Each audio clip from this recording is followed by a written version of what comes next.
After the Civil War, Congress looked to protect the rights of the newly freed slaves, so it passed the Civil Rights Act of 1875. This law banned racial discrimination in public accommodations, which are essentially any facility that is open to the public, and was passed using Congress's authority to fight discrimination under the recently ratified 14th Amendment.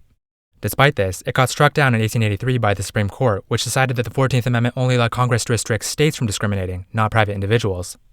By the late 1800s, the federal government had basically given up on trying to enforce civil rights, enabling states, especially southern states, to establish racial segregation.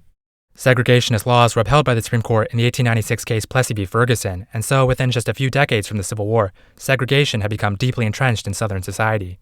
However, in the America of 1963, it was clear that things had changed. African Americans had fought valiantly for the United States in World War II, and in recognition of this service, President Harry Truman desegregated the military in 1948. Still, as the Cold War began, America seemed hypocritical, claiming that it fought for freedom abroad, even as it denied it at home. With this pressure mounting, the Supreme Court ruled in the 1954 case Brown v. Board of Education that the segregation of public schools was unconstitutional, sparking massive resistance in the South. For example, Arkansas refused to integrate schools in Little Rock, forcing President Dwight Eisenhower to send in federal troops to enforce the law. He later signed the Civil Rights Act of 1957 and the Civil Rights Act of 1960, creative names, I know, but they've been gutted of any meaningful provisions in Congress. Southern politicians dominated congressional committees, which alongside clever use of congressional rules, enabled them to block any substantial civil rights legislation. Even so, John F. Kennedy promised strong action on civil rights in the 1960 election, but after only barely winning, he soon backed down from this. The Kennedy administration came to believe that civil rights legislation simply could not pass Congress, and that any attempt by them to pass a bill would not only end in failure, but also cost them the South's much-needed support for JFK's re-election. That didn't stop the civil rights movement, though, which continued to demand action. After a protest in Birmingham was brutally cracked down on, sparking more protests nationwide, the public became increasingly aware of and increasingly appalled by segregation. With these developments, and at the continual urging of his brother and Attorney General Robert F. Kennedy, JFK came to believe that he had to act on civil rights. On June 19, 1963, he proposed what would eventually evolve into the Civil Rights Act of 1964, beginning the journey of the greatest law in American history. JFK's bill included provisions to protect voting rights, desegregate schools, eliminate discrimination in federally funded programs, and most controversially, ban racial discrimination in public accommodations. Getting this bill through Congress would be an uphill battle, but it faced especially long odds in the Senate. Before the full Senate could even consider it, the bill had to be approved by the Senate Judiciary Committee, but the committee's Southern chairman would block it by just never holding a vote on it. Even if by some miracle it did escape his committee, Southerners would then filibuster it on the Senate floor, basically prolonging debate for so long the bill could never be voted on. Given this reality, the Kennedy administration chose to pass the bill through the House of Representatives first, where it was hoped that support for the bill would grow strong enough to overcome the hurdles it would eventually face in the Senate. That didn't mean the House was all that much easier, though. While Kennedy's Democrats had a majority, the bill needed substantial Republican support to overcome Southern Democrats' opposition, but many Republicans were naturally reluctant to hand their political opponents a major victory, and some were ideologically suspicious of the bill's far-reaching provisions. On top of that, the bill wouldn't go straight to the House floor. First, it had to get through the House Judiciary Committee, then the House Rules Committee, whose Southern chairman, Howard Smith, eagerly awaited the opportunity to kill the bill. If the bill survived this, only then could it be voted on by the full House. The bill was formally introduced to the House by Congressman Emanuel Celler, a major supporter of civil rights and chairman of the House Judiciary Committee. He assigned it to a subcommittee, also chaired by himself, that would privately hold hearings and amend the bill before sending it to the full committee. Knowing that at least 60 Republican congressmen would be needed to pass the bill, the Kennedy administration negotiated its provisions with William McCulloch, the committee's highest-ranking Republican. It would then be up to Celler to get this bill through his committee. However, Celler's subcommittee mostly delayed over the summer, as JFK wanted to pass a tax bill, and it was thought that action on civil rights might cause Southerners to block the tax bill as retaliation. Also during the summer, hundreds of thousands of civil rights protesters marched on Washington, D.C., putting more pressure on Congress to pass a strong civil rights law. When the subcommittee finally sent out the bill, they'd made it much stronger, adding a ban on discrimination in employment among other new provisions. Many Republicans, including McCulloch, now turned against the bill, and an angry JFK concluded that it could not pass. This had been part of Celler's plan, though. He planned to trade away some of the new provisions to make it look like he was making concessions to get skeptical Republicans on board, while still keeping the bill stronger than the one JFK initially proposed. Celler, McCulloch, and the Kennedy administration negotiated these concessions, but things got tricky when it came time for the committee to consider them. Celler had gotten Congressman Roland Libinati to propose these new provisions to the committee, but Libinati then realized he would get blamed for weakening the bill, so he suddenly withdrew them. The bill's opponents seized on this opportunity and moved to approve the unamended bill, knowing that it would never pass the House without the compromise provisions. Southerners who wanted to see the bill die on the House floor, and liberals who preferred the stronger bill, now seemed to agree on approving it, but they ran out of time and the meeting was adjourned before they could vote. Before the next meeting, JFK met with the committee's Democrats to get them to support the compromise, arguing the bill wouldn't pass otherwise, while McCulloch did the same with the committee's Republicans. Minority Leader Charles Halleck also played a major role in getting Republicans to support the bill, and thanks to his help, when the committee met again, they rejected the motion to prematurely approve the bill. Celler and McCulloch then ran through all the compromise provisions, and with that, the committee then passed the bill, sending it to the House Rules Committee. where it was promptly blocked by Chairman Howard Smith, who refused to hold any hearings or votes on it. JFK grew increasingly frustrated at Smith's obstruction, but before he could do anything about it, he was assassinated on November 22, 1963. This elevated Vice President Lyndon B. Johnson to the presidency, and at first it was a little ambiguous as to where he stood on the Civil Rights Bill. When he was the Senate Majority Leader, he had helped pass the 1957 and 1960 Civil Rights Acts, but he'd also been partly responsible for weakening them, and as Vice President, he hadn't really done anything to help pass JFK's bill. Any ambiguity quickly disappeared, though, when he delivered a speech in Congress calling for the passage of the bill to honor JFK's legacy. Framing the bill in this way helped push public opinion further in favor of its passage and put more pressure on undecided congressmen to back the bill. For his part, Smith remained unwavering in his opposition, but he was starting to lose control over his committee. A House rule allowed a majority of a committee to force the chairman to hold a vote on a bill, and 5 Democrats on the Rules Committee had announced their support for using this rule, though they needed 3 Republicans to form a majority. Eventually, the committee's highest-ranking Republican, Clarence Brown, announced he and several other Republicans would support the rule if Smith didn't start conducting hearings, forcing Smith's hand. Unwilling to face the humiliation of losing control of his committee, he scheduled the first hearing for January after Congress returned from its Christmas recess. When congressmen went home to their districts over the recess, they found that LBJ's decision to frame the bill as a memorial to JFK had been incredibly successful. The public was very supportive of the bill and was angry at Congress for obstructing JFK's legacy, outside of the South, obviously. LBJ was also very popular, and his vocal support for the bill was only making harder to oppose it. When Congress returned from the break, Smith delayed holding a vote by conducting as many hearings as he could, but he couldn't delay forever. With Brown and the 5 Democrats threatening to use the rule against him, he finally scheduled a vote where the bill was approved, sending it to the whole House. Since the bill was now on the House floor, all 435 members of Congress could offer amendments to it. Votes on amendments weren't recorded, so they usually had very low attendance, meaning relatively small groups of congressmen could dramatically change the text of a bill. Knowing that Southerners would use this opportunity to propose a bunch of amendments that would gut the bill's important provisions, McCulloch and Sellers worked to ensure that the bill's supporters would be in the House chamber as often as possible. To preserve the bill, they agreed to block all major amendments, but to preserve harmony, they would allow minor ones. This strategy proved quite successful during the first week of debate, with Southerners' amendments all being rejected and only minor ones passing. However, on the 8th day, Smith suddenly threw a bomb into the debate, not a literal one, by proposing that the bill also ban discrimination in employment on the basis of sex. At this point, the bill only allowed discrimination by race, color, national origin, and religion, so adding sex to this list was a major change. This provision would grant women equal job rights as men for the first time, and many congressmen didn't really want to do that. Smith knew this, which is why he proposed the amendment. He hoped it would make the bill so controversial that it wouldn't be able to pass either the House or the Senate. Sellers tried to block this amendment, partly because he wanted to ensure the bill would pass, and partly because of sexism, but he ultimately failed, much to Smith's enjoyment. Aside from that, there were no other major changes, and the next day, February 10th, the House finally voted on whether or not to pass the bill. McCulloch and Sellers had poured months of non-stop work into this bill, making sure that it had the best possible chance at success. Now it was time to see if that work would pay off. The bill needed to succeed here. A loss would be a devastating setback for the civil rights movement. But when it was all said and done, it wasn't even all that close. 290 voted in favor, and only 130 against. 152 Democrats and 138 Republicans supported the bill, while all 96 Southern congressmen opposed it. With that, the bill moved on to its next challenge, the Senate. Ordinarily, the bill would first have to be approved by the Senate Judiciary Committee, but since that might never happen, Majority Leader Mike Mansfield instead moved to bypass them and place the bill directly on the Senate's agenda. The Southern senators, as well as Minority Leader Everett Dirksen, opposed this motion but were unable to stop it, so the Southerners, as expected, launched their filibuster. They were led by Richard Russell, who'd led Southern opposition to civil rights since 1948 and was fully prepared to do so again.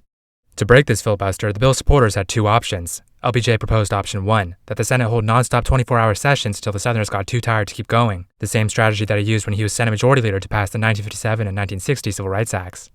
However, Mansfield and RFK pointed out that the strategy hadn't really worked, as the Southerners only allowed those bills to pass after getting concessions that significantly weakened them. Instead, they proposed option 2, invoking cloture, a motion that would end debate on the bill but only with a 2/3 majority. Cloture was a risky strategy too, though, as it rarely ever worked. Of the 28 times it had been used, only 5 succeeded. Of the 11 times it was used on a civil rights bill, it had never succeeded. Still, Mansfield was the majority leader, so he got to decide what to do, and he chose to stick with cloture. For the task of compiling the needed 2/3 majority, Mansfield chose Senator Hubert Humphrey, an outspoken champion of civil rights since he delivered a famous address at the 1948 Democratic National Convention. To invoke cloture, Humphrey needed Republican support, and the way to get it was by winning over Everett Dirksen, who could then convince other Republicans to support the bill. Dirksen had reservations about the bill, especially the public accommodations and employment provisions, and he planned to offer amendments to them. But privately, he did support the bill and worried that if Republicans were seen as blocking it, they would be punished in the upcoming 1964 elections. The challenge for him was to amend the bill to make it acceptable to conservatives without alienating moderates and liberals. He also couldn't amend it too much, though. If the Senate made any changes, the House would have to approve the bill again, and McCulloch had already declared he would oppose the bill if it was changed too much from the one he helped pass. Without his support, it was unclear whether the bill would pass the House. Initially, Dirksen proposed 40 amendments, but after negotiations with Humphrey, he narrowed this down to 11, with one more he would announce later. Meanwhile, the Southerners constantly delayed with things like quorum calls. The Senate needs a quorum, meaning at least 51 members present to conduct business, but many senators didn't show up to every meeting. Whenever attendance looked a little low, Southerners moved for a quorum call, wasting everyone's time by forcing them to take attendance to ensure that the quorum threshold was met. If there was no quorum, the Senate would have to briefly adjourn, wasting even more time. Humphrey mostly succeeded in making sure that 51 senators were always present, but on one occasion, too many senators didn't show up for work, and a failed quorum call sent the Senate into an adjournment. This was an embarrassing defeat since not only did it waste time, but many of the bill's supporters hadn't shown up for the quorum call, so Humphrey yelled at them and threatened public humiliation if they failed to show up again. The Southerners also proposed amending the bill to require that people who violated court anti-discrimination orders faced a jury trial. Since Southern juries would basically never convict anyone, this would effectively make the bill irrelevant, but many senators also weren't willing to vote against jury trials. Senator Thruston Morton then proposed a compromise jury trial amendment, but neither proposal was voted on yet. Now, remember when Dirksen said he had one additional amendment he would announce later? Well, this is when he announced it, except instead of one more, it was actually 40 more, so Humphrey and RFK had to negotiate them with him. While this was going on, LBJ was repeatedly and publicly declaring that he didn't want the Senate to weaken the bill, putting pressure on Dirksen to drop some of his proposals. LBJ also declared that he wanted Congress to pass the bill before their summer recess so he could start working on his own legislative agenda. If they didn't, he would call them back for a special session of Congress to force them to keep working. Many senators were running for re-election that year, so they were eager to finish debating the bill so they could go and campaign. As the debate dragged on, a frustrated LBJ met with a few senators to get them to support cloture. One senator he reminded of their friendship when he was majority leader. To another, he promised to support a water project in his home state. To one who was not running for re-election, he appealed to his sense of morality. Eventually, Humphrey, RFK, and Dirksen reached an agreement on the amendments. They were mostly pretty insubstantial, so liberals would support them, but they also tweaked the bill in such a way to make it more appealing to conservatives. At a meeting of Senate Democrats, Humphrey got most of the non-Southerners to support the amendments, while Dirksen was likewise able to get most Senate Republicans on board. McCulloch and Seller both announced their support too, so if the bill passed the Senate, it should be able to clear the House again too. With the walls now closing in on Russell, he made a speech to the Senate denouncing the bill as a radical, socialist, and sectional attack on the South. Mansfield then scheduled a cloture vote for June 9th, 13 weeks after the Senate first took up the bill. Increasingly desperate, Russell tried to force a vote on the jury trial amendments from earlier, but Mansfield blocked him. Ironically, Russell then claimed that the majority leader was launching a counter-filibuster against him. There was a last-minute hiccup when Senator Bork Hickenlooper demanded that the Senate vote on 3 amendments, including Morton's compromise jury trial amendment, but Humphrey agreed to this, and in exchange got 3 more Republicans to support cloture. To vote on the amendments, Mansfield pushed back the cloture vote by a day, and Morton's amendment was accepted, while the other 2 got rejected. After the vote, a Southern senator stood up and delivered an 800-page, 14.5-hour speech, a desperate and ultimately unsuccessful attempt to delay the cloture vote. On June 10th, right as planned, the Senate considered whether it would invoke cloture on a civil rights bill for the first time ever to end the longest filibuster ever.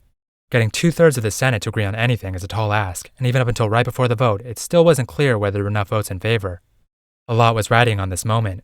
A year's worth of hard work by several members of Congress, JFK's legacy, and the Johnson administration's efforts to fulfill it, the hopes and dreams of the civil rights movement, and a nation's pursuit of finally delivering equal justice for all.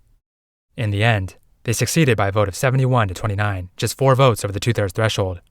With the filibuster broken, the bill had cleared its toughest challenge.